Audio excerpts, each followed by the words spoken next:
Welcome, everyone, to this week's Emmett webinar featuring the brilliant Victoria Coates discussing her new book, The Battle for the Jewish State, How Israel and America Can Win, a copy of which I have here, and Victoria has on her screen as well, which you'll see. I encourage everybody to purchase this book. It's going to be released next week on December 17th. It's superb. It's well worth the read, and I'm sure after our discussion this afternoon, you'll find it as compelling as I did as well. Thank you all for your support of our work here at Emmett. We could not do what we do without you, and I urge you all, as we come to the end of the year, to please consider making a final donation to us so that we can continue the fight that's so crucial and important to the survival of Israel and the West. Today's webinar will be recorded for later viewing, and I encourage everyone to share the link with friends, family, colleagues.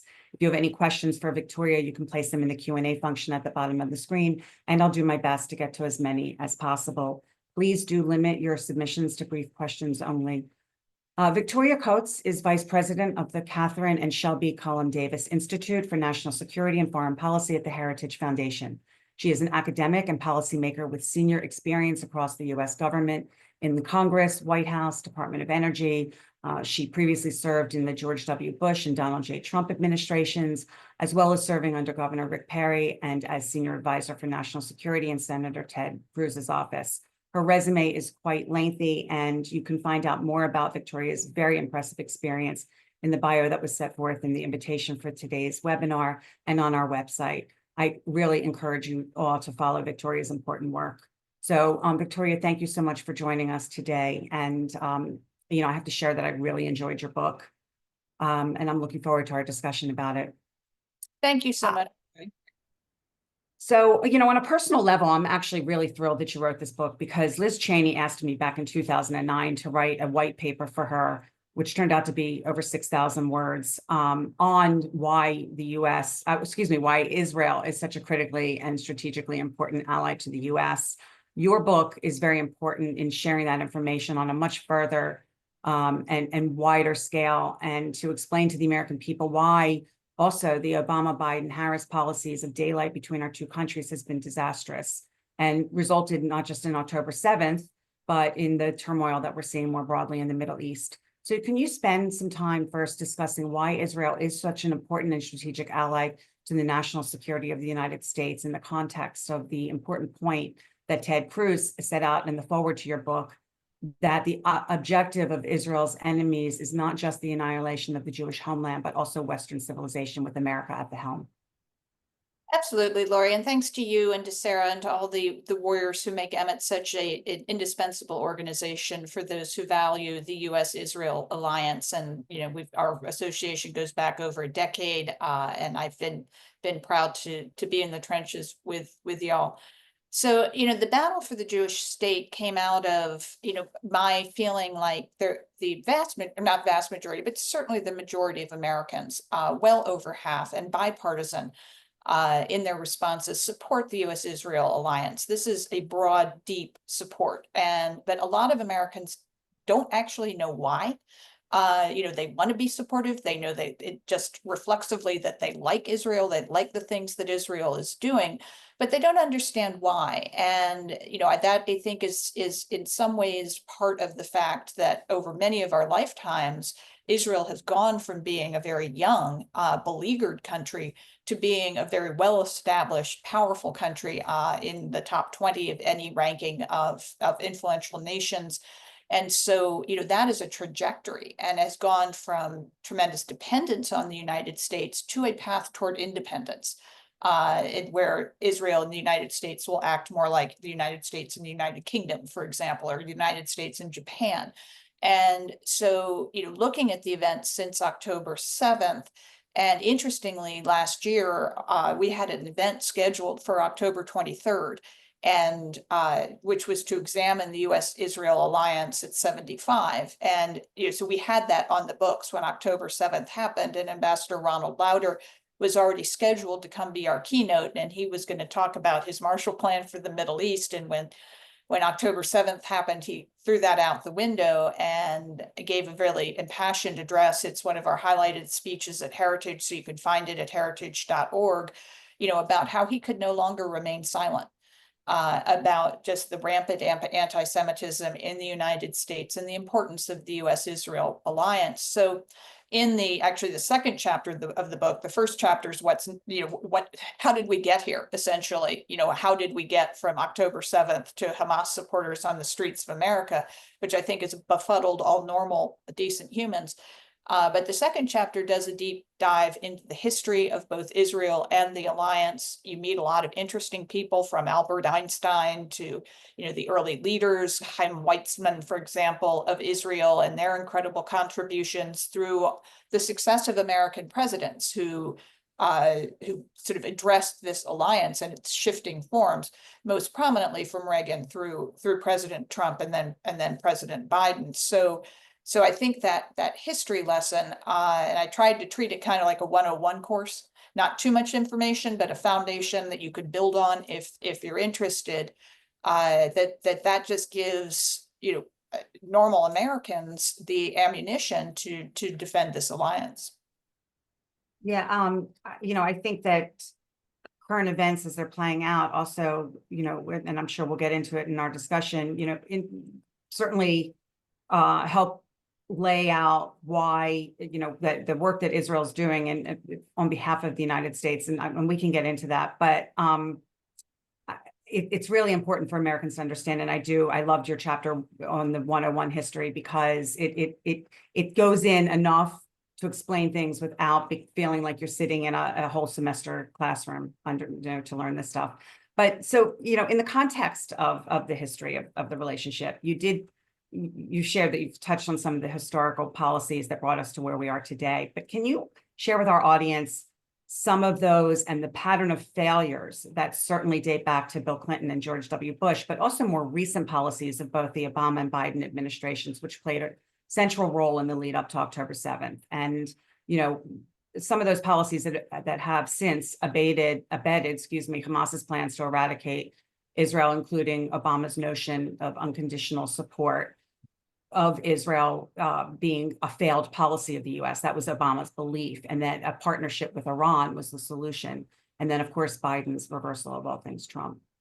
Yeah, it was one of the surprising things in writing The Battle for the Jewish State, and one of the reasons I named it that this Obama policy was deliberate. They were proud of it.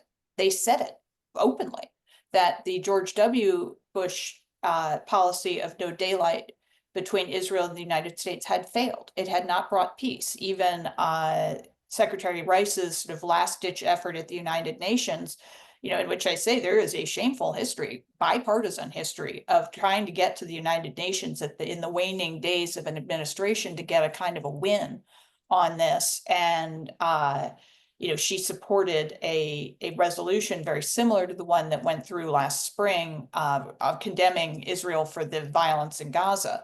And that opened the door then for the Obama people to come in and do all sorts of other nonsense. And when questioned, then Ambassador to the United Nations, Samantha Power, said, well, I'm just doing what Condi Rice did. So how can you Republicans complain about this? It really was an unfortunate end to the George W. Bush administration, but pales in comparison to what Obama laid out in his 2 terms. And important to remember, he had 8 years to do this, and he pursued it from the very beginning, from his speech in Cairo, which interestingly, Cohen, when he sort of opened his hand to the Iranians, which was kind of surreal writing that part of the book, because it coincides exactly with the Green Revolution. And in that Cairo speech, he does not mention the Iranian people and aspirations for freedom. He is solely interested in reaching out to the mullahs, to the regime. So for the Obama people, who, as you said, had this worldview that the Iranians were going to be the answer, when asked if, is Israel going to be the key ally, they say, no, there's an alternative. There's the Iranians.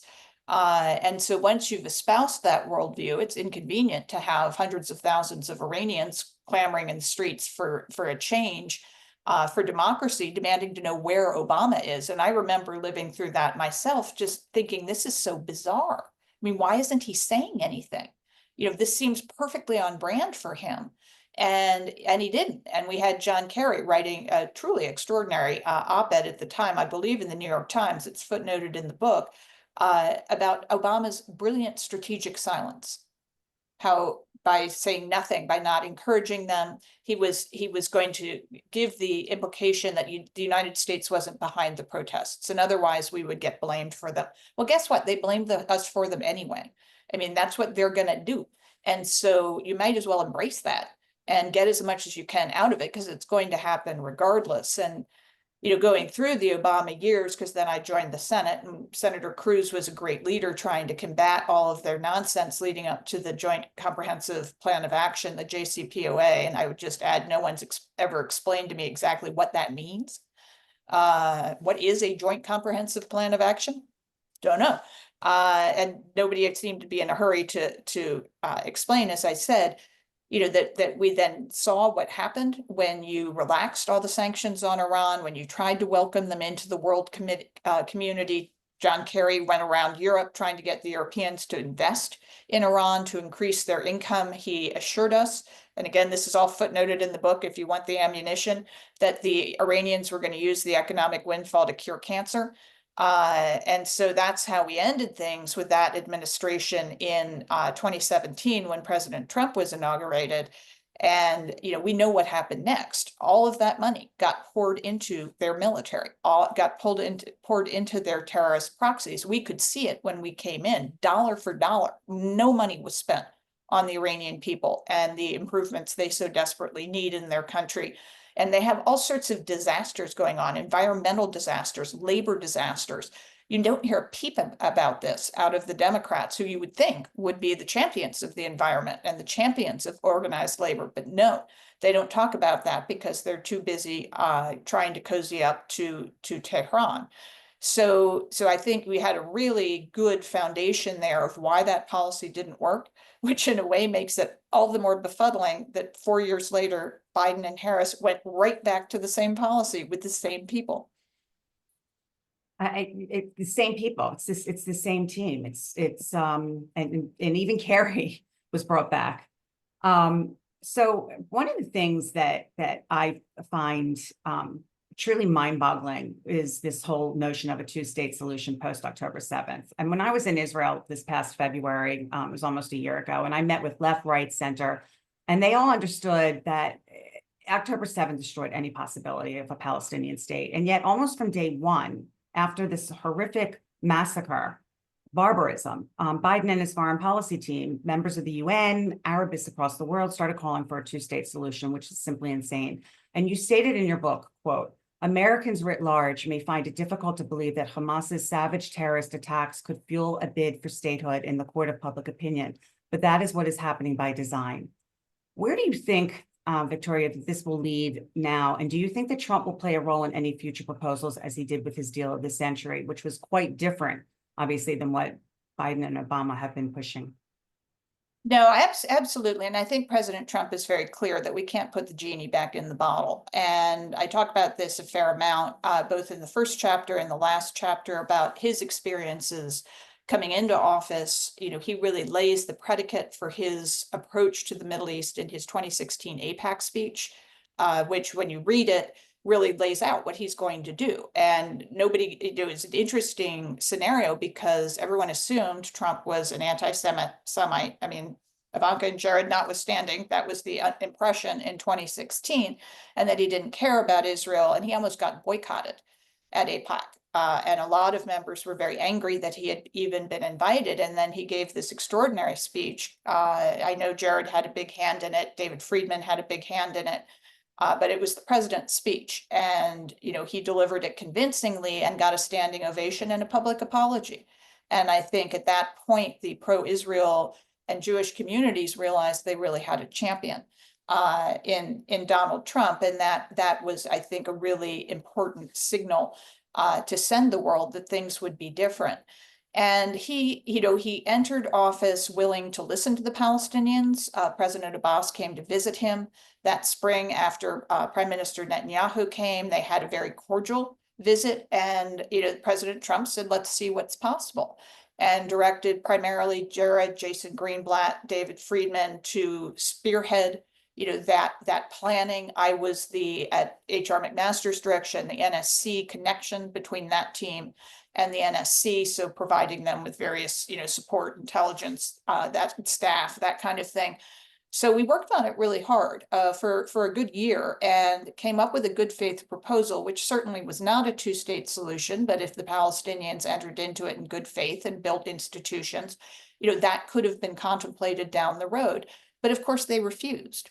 And we can get into how that led to the Abraham Accords later, but that refusal was really deeply disappointing to everyone, including President Trump. And I think, particularly post October 7th, given what they did, under a very benign Biden administration, which following in Obama's footsteps had been distancing itself from Israel, had turned the spigots of the money back onto the Palestinians and to the United Nations vehicles that support them. That is impossible at this point to say, yes, let's give them a state. Let us legitimize this horrible behavior on their part, which is nothing but raw, pure genocide. They're trying to destroy Israel. And one of the things I did want to mention, Laurie, is the thought of the pioneering Zionists of Jabotinsky is a theme throughout the book. And my dear friend Doug Feith is the one who introduced me to Jabotinsky in a series of very long conversations about his thought and his approach to this, and his seminal 1923 essay, The Iron Wall, in which, the paragraph from the essay is on the back of the book. Not that Jabotinsky blurbed the book, since he was not available for that, but it really does encapsulate the thought. And he talks about how while the Palestinians and the Arabs, he's talking about the Arabs writ large, think that destroying the Jews is possible, that's plan A. And they are never going to talk about plan B. They might talk about it maybe, but they're never actually going to pursue it.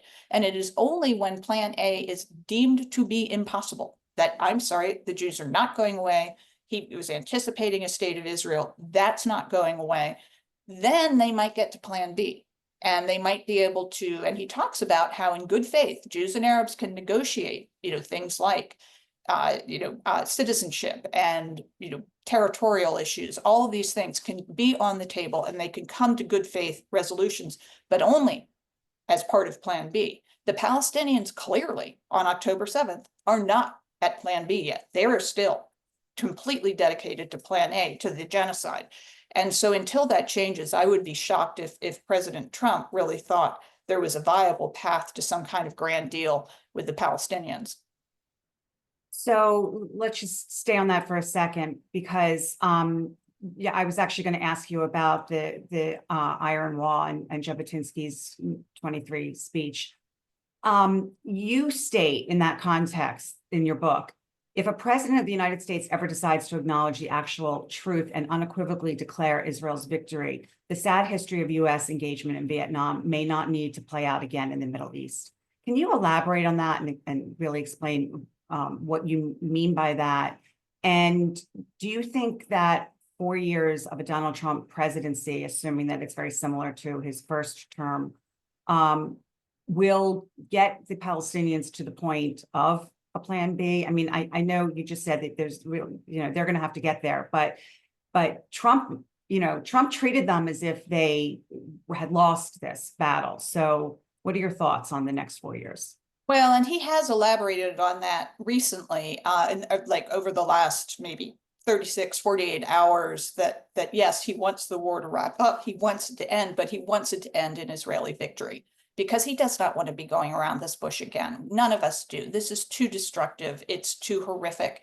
It's too draining on Israel. We need Israel as the United States to be a force projection into the region, to be a partner, yes, in security, but also in so many other things, including, high tech, biomedical, all of these sectors where Israel excels, as does the United States. We're a very powerful combination. So I think that's really what he wants to get to. But as I was looking at the situation, you have, the early years of Israel, what you might call the first 25, 30 years of the actual wars, the formal wars between Israel and nation states in the region, including Syria, but certainly not limited to Syria, obviously Egypt, Jordan, all of these neighboring countries combining on these massive attacks on on Israel, all of which Israel was able to decisively win. And that, that was clear through the awarding of territory, regardless of what the United Nations says about it,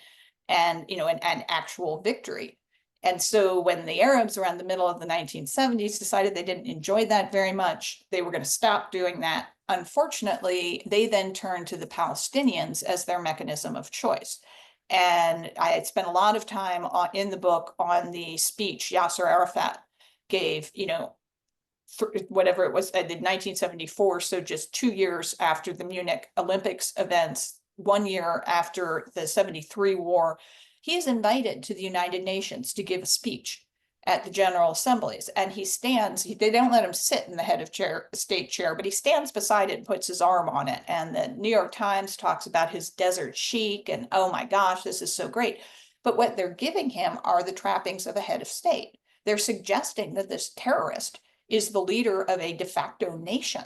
And that then really took hold and, became everybody's default mechanism. Oh, we're going to go for a 2-state solution, 67 borders, refugees' right of return, capital in East Jerusalem.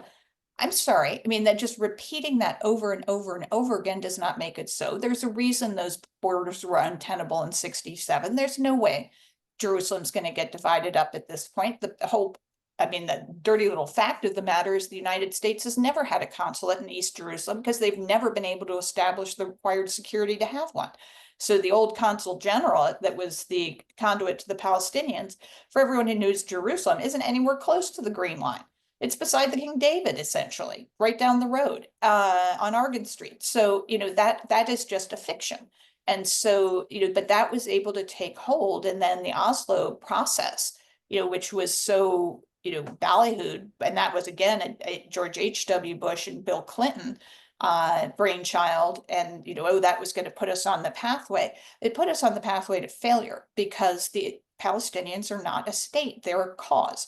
And that cause is the eradication of Israel. And so you can't make that into a nation. And it's, that's been, I think, the fallacy that's been allowed to fester. And over the last 15 months, we've heard it over and over again from this administration. So the Palestinians and the then alive Yahya Sinwar can be forgiven for thinking they're winning, that they're actually doing pretty well over the summer of 2024. And I think Sinwar did look at the Vietnam playbook where the North Vietnamese weren't doing so great on the battlefield, but they were doing really well in the court of public opinion in the United States. And they saw all the protests taking place in the late 60s and that, the isolation and humiliation of Lyndon Baines Johnson. Not that I'm terribly fond of him, but, that's what was happening. And so they felt they could actually win, and they did. And, America was humiliated. So, that was the very dangerous position the Biden-Harris administration put us in. And as I say in the book, if you have an American president who won't stand for that, and we now do have in President-elect Trump such a leader, we don't have to do that again. And I'm pretty confident we won't. I am too, and I'm very, very hopeful. But why do you think that the Biden administration has been putting so much pressure on Israel post 10/7 rather than Hamas, Qatar, which was harboring Hamas leadership and helped to fund the massacre, and of course the head of the snake itself, the Islamic Republic of Iran? I mean, it's these constant calls for ceasefires to which Hamas refuses to agree. And there was a ceasefire on October 6th. There's the demands to provide humanitarian aid to the enemy, which is unheard of, as you point out in your book, in times of war. And there's these claims of disproportionate deaths of Gazan civilians, which we know are based on Hamas's health ministry's falsified numbers. And their tactics of using human shields. On top of it all, the Biden administration has spent the past year demonizing Israel and its leadership, helping to fan the flames of international condemnation rather than taking the moral stand. And Schumer even went to the floor of the Senate to call for Bibi to be, I don't know, step down or a coup d'etat, seemingly. So, do you believe, Victoria, that the Blinken, Sullivan, Biden, and others in the administration actually believe that the Israelis and the Palestinians are morally equivalent, or was that drumbeat more of a political tactic? And what was their actual policy vis-a-vis the U.S.-Israel relationship throughout the past year plus? I think I'd embrace the and there, Lori. I think they do believe it, but I think it is also very political for them. So in their worldview, and this is John Kerry saying there can be no peace deals until we get to a Palestinian deal. That said no more normalization. We proved that wrong, but that is what they believe to be true. And so you've got to elevate the Palestinians to an equal there. So you can have two negotiating partners. The problem is that's not the case, as I just said, so it doesn't work, but that didn't stop them from doing it over and over and over again, which of course is the definition of insanity. So that's what they were trying to do over the last year, that you have to somehow restrain Israel and give extra credit to the Palestinians to make a level playing field, because in this worldview, and it's interesting because with Luigi Mangione in the news, the guy who shot the United Healthcare CEO, this is his mindset as well. This is what's being taught to our children. This is why we've had these outbreaks of anti-Semitism predominantly on college campuses. In this worldview, you are either oppressed or you're the oppressor, and they're never the twain shall meet. And so as this is developed, the United States and Israel are first and second in the oppressor class. And because we are both what they refer to as settler colonial nations that are appropriated by outsiders from indigenous people, and then you are, regardless of your form of government, inherently imperial and racist.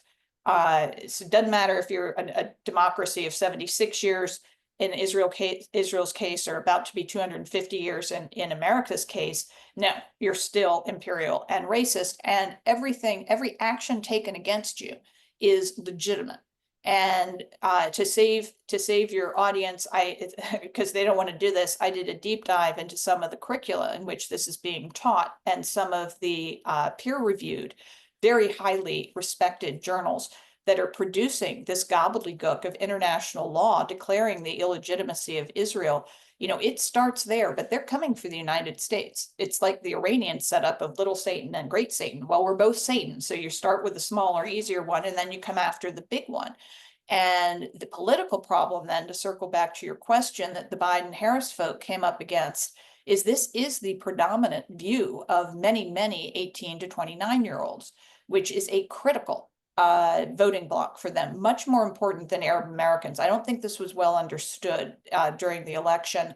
The youth vote both elected Joe Biden in 2020, and it stopped the red wave in 2022.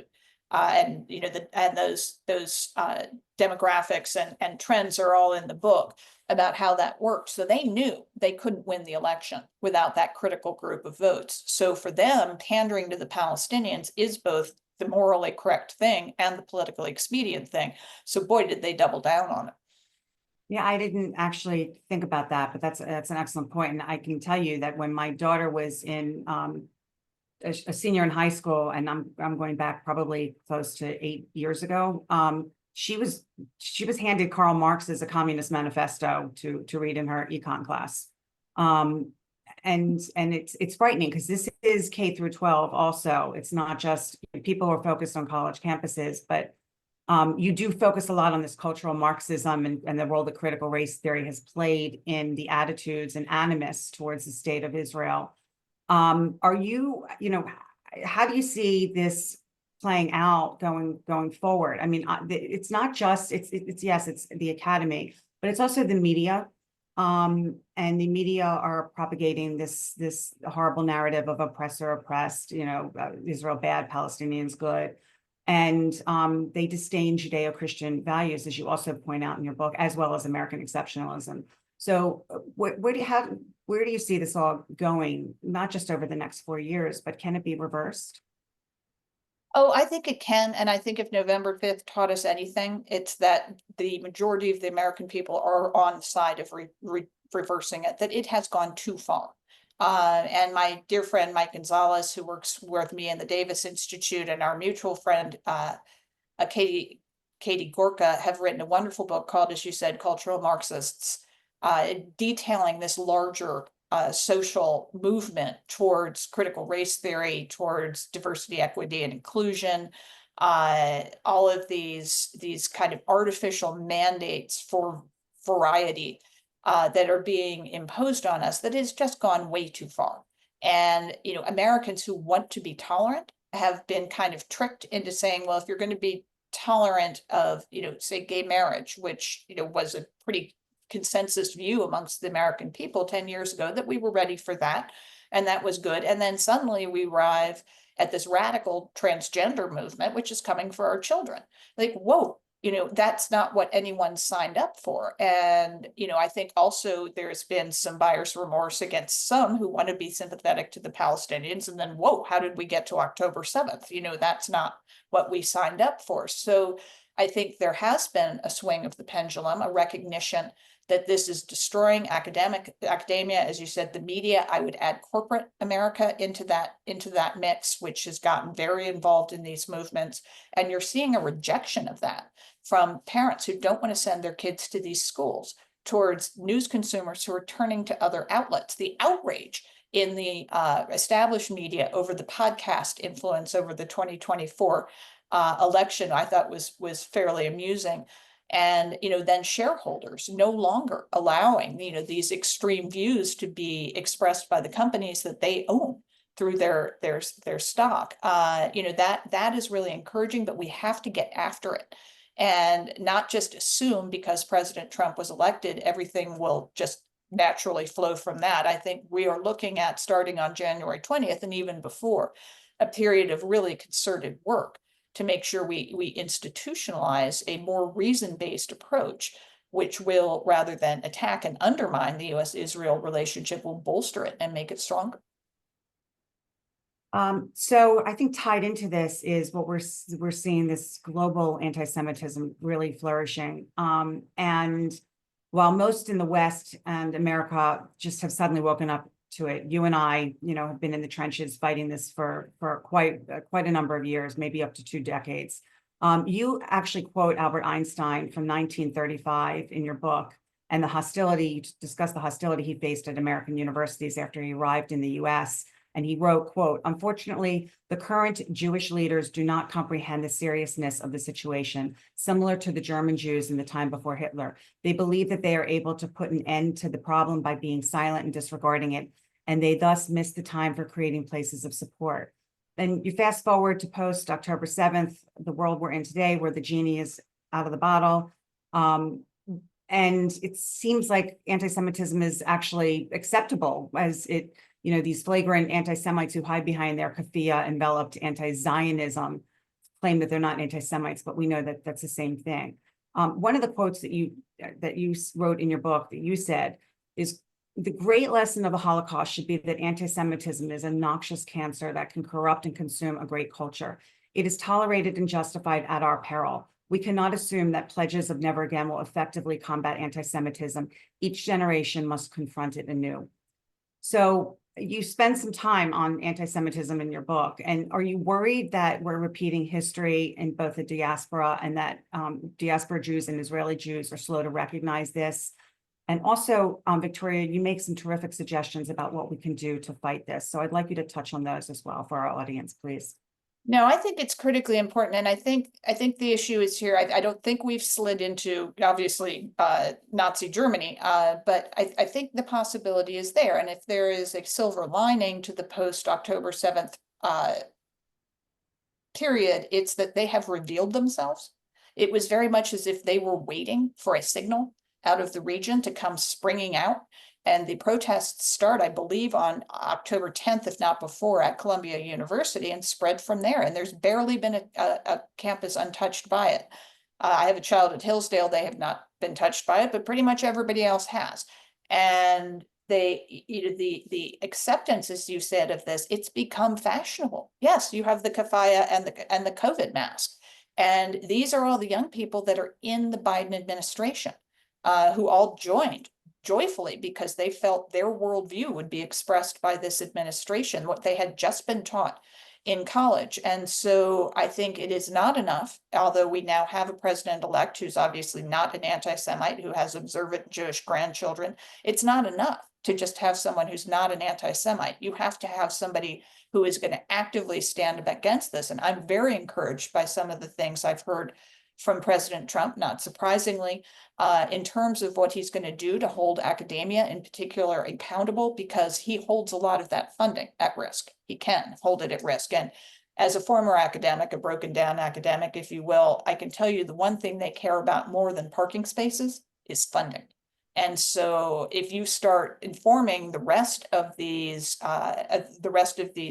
institutions who probably just kind of tacitly approve of what's going on in the law schools and the Middle East studies centers and whatnot, social studies, hey, your chemistry grant is going to be held at risk unless you condemn this, regardless of what they actually believe. And I have to say, I don't care what they believe, but they are going to go after those people, hammer and tongs, if they hold their funding at risk. So that's, I think, a really, really good mechanism. Another one was proposed in, I believe, a Newsweek op-ed by my dear friend Ellie Kohanim, who I know is well known to everyone on this call, when she proposed taking the anti-Semitism czar out of the State Department. We retain the State Department hat, but that position traditionally has exclusively been for international anti-Semitism.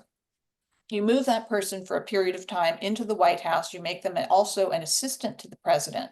And where I took this a little bit further is you give that person a seat on the Domestic Policy Council, as well as a connection onto the National Security Council. Because of the structure of the NSC, they can't actually be part of it, but they can be very deeply connected to it. So that would be unique. President Trump would be the first person to have an individual like that in their White House, who sits on both the Domestic Policy Council, is connected to the NSC, and brings together those two worlds. To say, because the mindset behind this current State Department thing is this is an international problem. It's not an American problem. And having been at the Heritage Foundation on July 24th, and for anyone who hasn't been to visit us, please do come when you're in Washington. We sit on Capitol Hill, almost adjacent to Union Station, and we watched all of those protesters who were protesting the address of the Israeli Prime Minister to the Congress. It took them 15 minutes to march past Heritage, shouting at our guards, insults towards us. We were all out on our balconies observing. And they went down to Union Station and dragged down those gigantic, iconic flags and burned them. And those weren't Israeli flags. Those were American flags. And I'm from Philadelphia, so I was particularly offended. They went after the cast of the Liberty Bell that's part of the Columbus Circle Monument. I mean, this is an attack on the foundation stones of the United States. And so we have to realize this isn't an Israeli problem or a Jewish problem, although it is a problem for both. But this is an American problem as well. And so, this is a step that the president could take to make that explicit, to empower, I would hope, a very highly placed political person to get after this, to establish this office, and then figure out where it goes and lives, because things shouldn't live at the White House in perpetuity. It's how you get something going, and then you figure out whether it's own office or part of another department or agency, and how you institutionalize it. But huge move that President Trump could make. Do you think that there would be a push for an Islamophobia czar as well? Because it seems that every time you talk about anti-Semitism, you've got the Rashida Tlaib's and Ilhan Omar's screaming and yelling Islamophobia. I mean, I was called an I have been for a number of years, been called Islamophobic because I'm recognizing the role that Islamism plays in the growing anti-Semitism that we see. And I don't think Trump would fall for that, but there is the fear that a future president would. Is that a concern of yours? Well, certainly it would be a concern if Kamala Harris had been elected, and I think she absolutely would have done that. I don't think she would have taken the step of elevating the anti-Semitism czar, but or envoy rather, but she would have been, I think, totally open to an Islamophobia czar. And despite the fact that I spend a great deal of my time in the Arab world and very close to a number in that world, I too have been called Islamophobic because I have the temerity to point out that these things are not the same. And some of these statistics are in the book, but your audience knows this as well as anyone because they've lived it. that the anti-Semitism and the events of anti-Semitism, the violence of anti-Semitism here in the United States dwarfs what has happened for Arab Americans. And of course, we all condemn that and want to educate against it, want to prevent it from happening. I think interesting that so many Arab Americans voted for President Trump because they liked his clarity on these issues and because they're Americans, first and foremost. They want to have a secure, prosperous life, and they didn't feel like they were getting that under President Biden. So I think there's additional outreach that can be done there, good that can be done there, but it's just not the same thing. And trying to pretend it is denigrates both sides. Before I turn to the audience questions, Victoria, I wanted to circle back to the basis of the book, which is the need for a strong U.S.-Israel relationship. And you made you referred to Trump's speech a few minutes ago, and I'm going to just quote a line from that where he stated that when the United States stands with Israel, the chances of peace really rises exponentially. So you lay out some critically important ideas for what can be done in the coming years to ensure that Israel and America win. Can you just share some of those ideas? You shared on the anti-Semitism, but if you can just touch on some, and then we'll get to some of the audience questions. Yeah, this gets to the heart of what was probably the most surprising thing. And there were a lot of surprises in the first Trump term, but the most surprising thing, for those of us who had been brought up on that conventional wisdom that I mentioned, John Kerry's wisdom, if you want to call it that a Palestinian peace deal would have to precede any additional peace deals between Israel and Muslim majority nations. And, after the rejection of the peace and prosperity plan, we wound up getting some outreach from some of our closest allies saying, hey, not only do we not want, not only are we no longer looking for Israel's destruction, we don't want Israel to cease to exist. We actually want to be partners with Israel, and we're pretty much ready to tell the Palestinians they don't get a veto anymore. It was extraordinary. It was shocking. And, so we started working on that as quietly as possible in the summer of 2019. I played a bit role taking the first proposal to Manama, and I'm actually just back from Manama Monday from the same security dialogue, talking about it with Bahraini and Emirati colleagues. That then went into what became the Abraham Accords over the course of 2020, and we were able to turn that conventional wisdom on its head and get to deals with particularly UAE, Bahrain, and Morocco. We made progress with Kosovo and Sudan. More progress can be made under President Trump in the second term.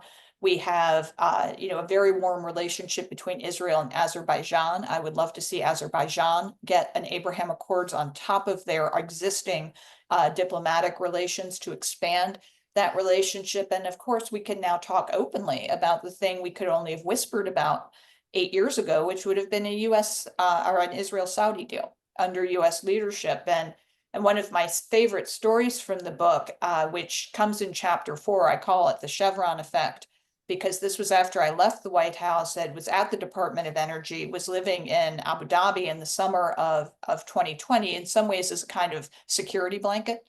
I was just there so they could ask me questions, we could talk through things, doing a lot of energy stuff, increasing our cooperation on energy issues. And I woke up one morning in July, it was either the 24th or the 26th, to learn that Chevron, our gigantic oil major with huge dealings in Saudi Arabia and Kuwait, had bought Noble Energy. And if you know anything about Israel's energy security, which is a remarkable trajectory, you know that Noble has managed historically Israel's natural gas assets in the Eastern Mediterranean. And I knew then, I was like, we've got it. It was 3 weeks before the deals were announced, but I said, we have it because Riyadh said yes, because there is no way Chevron buys little Noble. I mean, $4 billion, I know is a lot of money, not in Chevron's world. A desirable commodity, something they wanted, but they certainly wouldn't put at any kind of type of risk their business with the kingdom or Kuwait, and the kind of wealth that has represented to them. And what's wonderful about it is Noble is now Chevron Israel. And if you go on Chevron's web page for that element, and you click on it, it's got a big Israeli flag. So they're not trying to hide it. They are proud of the association, and that is just fine. with Saudi Arabia. And so that's why, the war of the last year, what the Crown Prince may or may not say on any given Tuesday, I think we'll get there.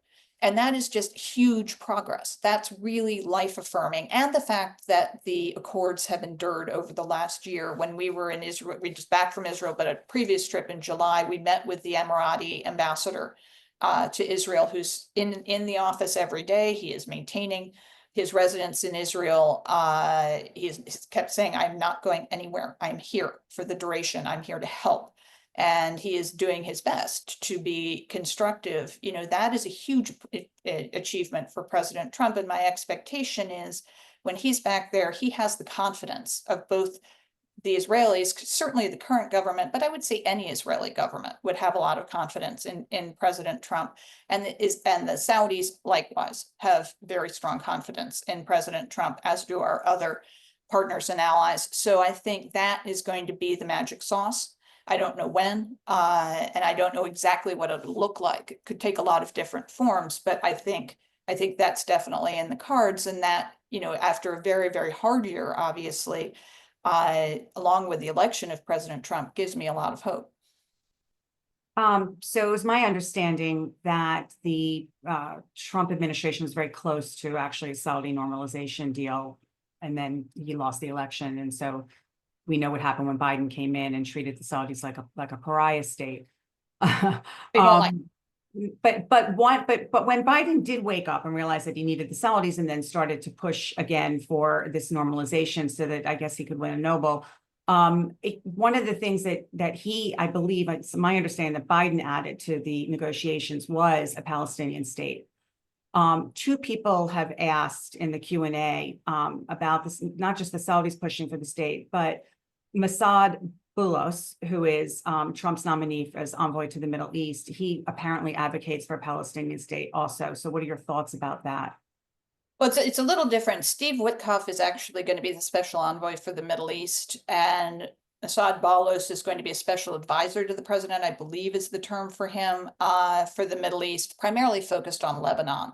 And he is Lebanese. He's been involved in Lebanese politics. Not coincidentally, he is Tiffany Trump's father-in-law, so very close to the president, who has a lot of personal confidence in him. And as with all the president's nominees who have held a range of views, and this is really important to understand about President Trump, is he likes having a range of views. I've been in Oval Office meetings with him with Senator Rand Paul. I've been in Oval Office meetings with him with Senator Lindsey Graham. That is probably the two poles of the Republican caucus in the Senate. And he wants to hear from both of them. And so, not surprising, he would have someone whose views might not be 100% like his. Not surprising, that is Bolus's view coming from his background. But I don't see him with his particular mandate for Lebanon being particularly involved in the work that I would see being carried out by Governor Huckabee and Steve Witkoff in terms of Middle East peace deal making. Someone asked, so the Qataris invest an enormous amount of money funding elements of academia, which further obviously anti-Israel and anti-American sentiment. Do you think that there will be a change of U.S. policy towards the Qataris influencing of internal U.S. policy? Yeah, I might have a somewhat heretical view in the opinion of some of your viewers on Qatar. I am pretty much agnostic on the Gulf. I don't see demonizing one or the other as the solution to the problem. And I think an overt focus on Qatar takes our eye off the ball in terms of the Iranians. Now, that said, their activities in academia rightly have gotten a ton of scrutiny. What they are saying is that the money they're investing does not go to domestic American campuses. It goes to their campuses in Qatar. Okay, then let's get those books open. If that be the case, you need to explain it. You need to show how you're not doing this, because boy, is the public perception is that you are. And I think the personal relationship between President Trump and the Emir of Qatar, Tamim Al-Thani, can be perhaps constructive in this, because President Trump will have a lot of authority and a lot of gravitas, and say to him, this is done. We're over. Bear in mind that Hamas office is in Doha because Barack Obama asked them to open it. at the end of the, I believe, 2014 Gaza war, because he wanted somewhere for the Hamas folk to go where they could talk to them. And the Qataris have said, look, this is no good for us. It's a PR disaster. I'm like, yes, I know, another one. So, what will it take to get this closed? And, when you look at Qatar, there are a couple of things to just bear in mind. They host Al Udeid Air Force Base. They've put something like $12 billion into it, pledged another $7 billion.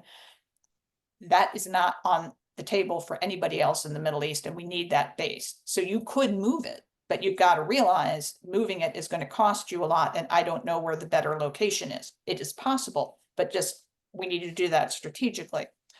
By 2030, they either will be, unless we totally get our act together, or they'll be either the number 1 or number 2 exporter of natural gas.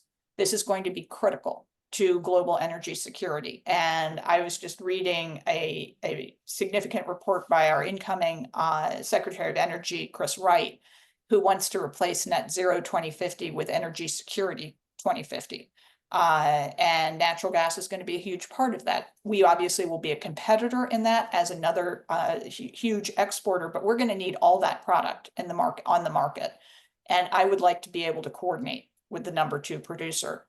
And then third and finally, they're going to have the largest, they already have the largest per capita sovereign wealth fund. They're just going to have the largest one, period, by 2030. It is a massive amount of money wielded by a very small number of people, almost unprecedented in history. I'd like to have some influence over how that's spent. So for those reasons, I think we need to be a little bit cautious about the race to demonize Qatar to somehow solve the Middle East, which I just don't think is going to work. It didn't work during the rift, and it's not going to work now. So not an apologist, but these are the reasons I would take this very seriously. And I may be the only person, actually none of us at Heritage are on the Qatari payroll, but a lot of people in Washington are. And, that is a fact and a problem. But I just try to approach these things, as I said, from an American perspective. Why do I care? What are these important factors? And then if I conclude it's a relationship I want to maintain, how do I make it better? How do I help them, recognize these things as problems and that they can be solved? Certainly if Saudi Arabia can solve a lot of its reputational issues, particularly after 9/11, but even after Pensacola, that can be done if the government in question feels that they're being listened to and assisted rather than simply bludgeoned. That was a very informative answer. I learned a lot just from the past couple of minutes listening to you, Victoria. As someone asked, is Turkey replacing Iran as the greatest threat to Israel and the West?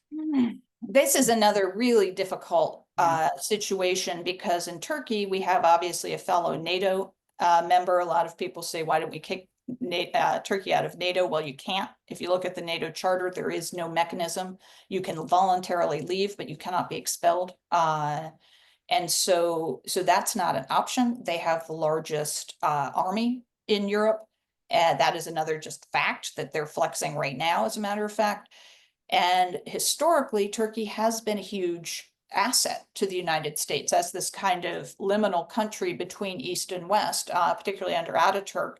Huge progress was made in modernizing the country. Large economy, strategic location, as I said. It is deeply frustrating to have to be, battling against their current leadership, which is increasingly openly Islamist. And, their association with the HTS, designated terrorist group that's just taken over Syria, is really serious. Their actions against Israel are really serious. We did see some improvement in that in recent years, but it seems to be going in the wrong direction again. So very, very problematic relationship, which again, do you want to completely sever those ties? Do you want to wait and see if there's a change in leadership? As I said, nobody's immortal, so there could be changes.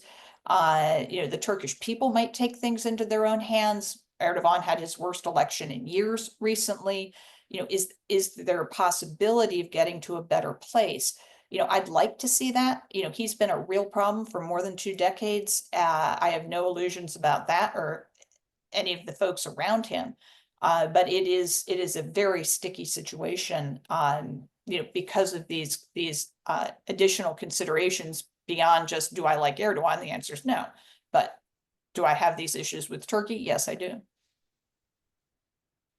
So someone pointed out, this is a good point, that Macron is trying to undermine the deal between the Saudis and Israel by convening an international conference in 2025 to create a Palestinian state. How bad could this be? It could be pretty bad. Well, maybe Macron won't be in office in 2025. So here's hoping. But yeah, Macron tries to insert himself into every kind of international situation, play the statesman. He's behind a very ill-advised push for a pan-European army to replace NATO. Well, they're not funding NATO, so they're not going to fund this army. It's just going to be another feckless vanity project that will make our lives more difficult, divert funds from where it should be, which is their militaries, which support NATO. And, I think the just dramatic weakness he has demonstrated on his own domestic political stage, his personal deep unpopularity, even after, a really successful Olympics, reopening Notre Dame, he should be on top of the world. And he's completely underwater in opinion polls. So, I know he wants to be the great peacemaker. He was the one who was trying to get President Trump to talk to Iranian leadership during the first term to try to get to a deal there. He's a great proponent of the JCPOA, the Paris Climate Accords, all of these international agreements, which somehow always seem to disadvantage the United States.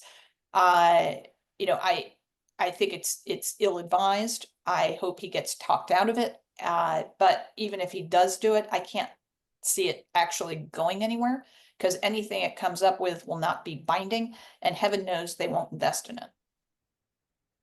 And a final question, someone asked what your thoughts are on whether Trump will not just green light an attack by Israel on Iran's nuclear facilities, but whether he'll actually support them. And I'm assuming that this person is asking militarily.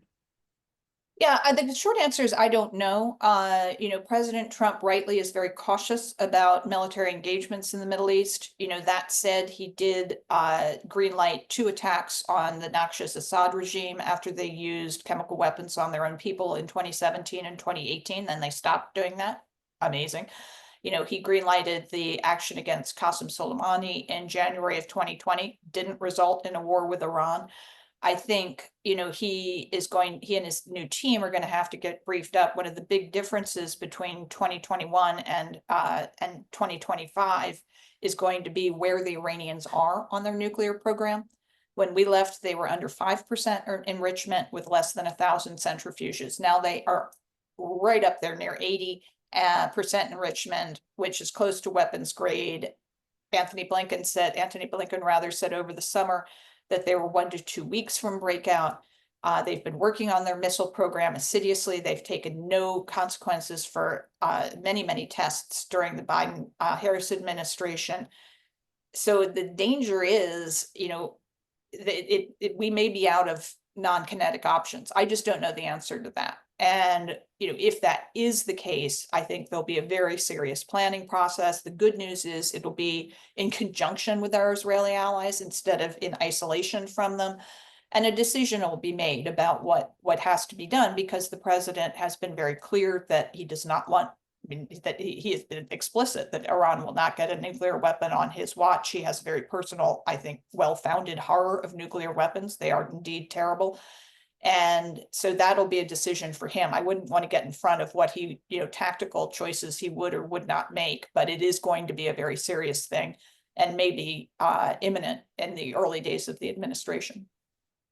So I just want to again share Victoria's book, The Battle for the Jewish State, How Israel and America Can Win. It's well worth the time to read. It's an easy read. It's an informative read. And again, please share the video recording also, because Victoria, I think, is brilliant and offers a lot of insight on these important topics. Victoria, thank you so much. In your very busy schedule, I know you've been traveling a lot for joining us this afternoon, and look forward to talking to you again soon. Well, thank you, Lori. Thanks to Sarah. Thanks to all of my Emmett friends. Look forward to seeing you all soon. Yeah. Okay. Everybody have a good afternoon. Thank you.